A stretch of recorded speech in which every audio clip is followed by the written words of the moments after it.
Bonjour à tous, cela fait maintenant pas mal de temps que je n'ai rien posté sur YouTube. En fait, entre l'arrivée d'un troisième enfant, de la pandémie et mon déménagement du Québec, ma vie personnelle a été un peu chamboulée. J'ai donc mis de côté YouTube pour me concentrer sur l'essentiel dans Objectif Bijoux, à savoir l'accompagnement en ligne des élèves. Toutefois, je vous reviens aujourd'hui avec un sujet qui, je l'espère, vous plaira et peut-être même vous sera utile.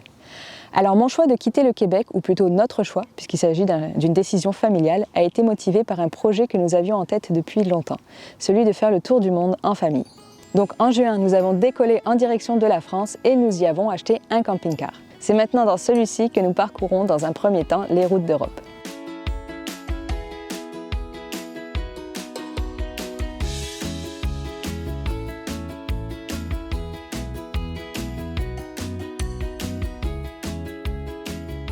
Cependant, nous ne sommes pas partis tout de suite à l'aventure, mais avons passé près de 4 mois chez Jill de Vaea Designs dans les Pyrénées. Alors pour ceux qui ne le sauraient pas, Jill travaille avec moi et m'apporte une aide précieuse au quotidien dans Objectif Bijoux. De ce fait, c'est tout naturellement que nous sommes devenus amis et c'est ainsi qu'elle a accepté de nous accueillir chez elle à l'été 2021 afin que je puisse terminer le tournage d'une formation que je n'avais pas pu finir avant notre départ pour des raisons de santé. Alors le choix de se lancer dans une vie nomade quand on est bijoutière, ça demande pas mal de réflexion. En effet, ça soulève beaucoup de problèmes concernant la logistique et l'espace en ce qui concerne l'outillage, car l'espace dans un camping-car n'est pas infini, surtout lorsqu'on voyage à 5. Il faut donc choisir les outils essentiels et trouver des solutions quant à leur entreposage. Mais le plus compliqué concernait l'établi. En effet, pour qu'un bijoutier puisse travailler dans les meilleures conditions possibles sans se créer de tendinite, de problèmes de dos et autres blessures reliées à la posture, un établi bien conçu et adapté à la personne est essentiel. Et sur ce coup-là, j'ai eu énormément de chance puisqu'il s'avère que le conjoint de Jill, Vivian de Ink & Wood, travaille le bois et que c'est lui qui a réalisé son superbe établi.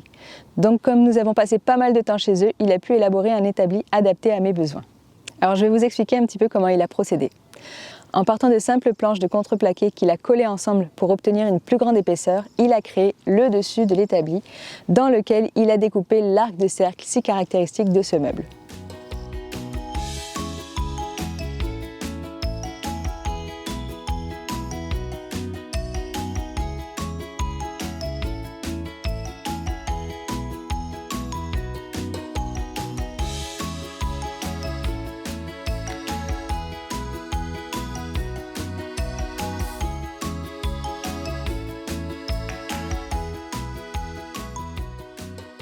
Alors pourquoi du contreplaqué? Tout simplement pour sa légèreté et sa solidité, deux critères super importants lorsque l'on souhaite se fabriquer un établi nomade. Les pieds, quant à eux, ont été réalisés en sapin, toujours pour respecter la contrainte du poids, mais aussi par souci budgétaire.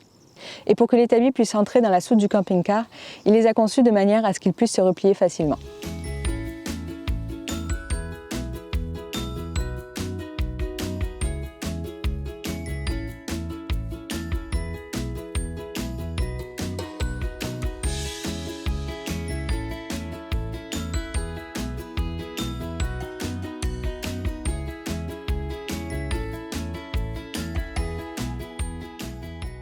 La cheville, quant à elle, a été réalisée en kumaru, un bois très dense qui remplace bien le hêtre, habituellement recommandé pour cette partie de l'établi. Toutefois ici, il n'y a pas de raison particulière pour laquelle Vivian a décidé d'utiliser cette essence de bois, si ce n'est qu'il en avait à sa disposition.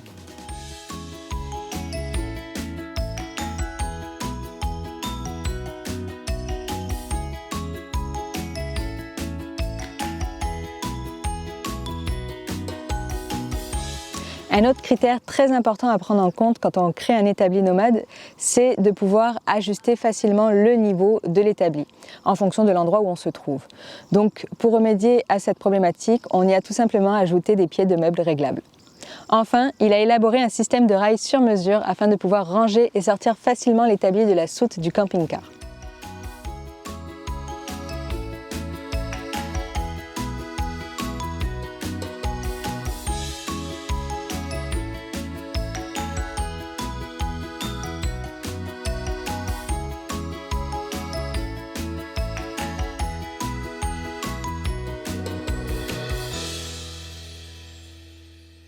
Me voici donc super bien équipée pour créer des bijoux de n'importe où dans le monde.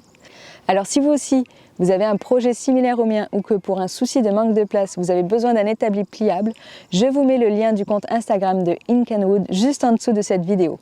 Sur ce, je vous remercie d'avoir écouté cette vidéo jusqu'au bout et je vous reviens la semaine prochaine pour vous expliquer mes nouveaux projets concernant la chaîne YouTube.